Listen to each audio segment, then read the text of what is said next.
Alors, nous allons voir dans cette vidéo la notion de copie d'objet. Nous allons refaire un exercice qu'on a déjà fait. On va le faire de manière différente. Alors, je vais dessiner un cercle de 60 sur lequel je vais poser 5 cercles de 25. Je me positionne ici, je me mets en polaire et je vais pouvoir dessiner une première ligne qui va me permettre d'avoir la première intersection pour dessiner ce cercle-là. Alors le premier cercle, je vais le dessiner ici, il fera 25.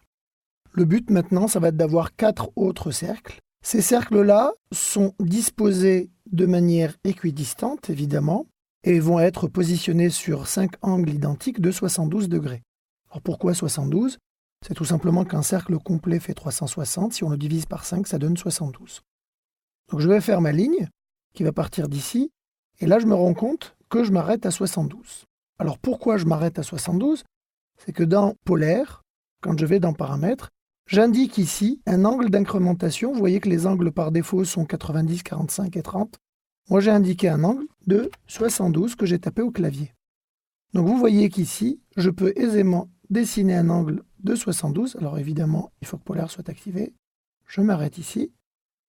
J'en refais une autre de ligne en appuyant simplement sur Entrée. Encore une autre. Entrée à chaque fois. Et là, j'ai bien mes 5 lignes. Il suffit maintenant d'aller dans Copier, choisir l'objet, Valider, et je vais prendre comme point de base le centre du cercle.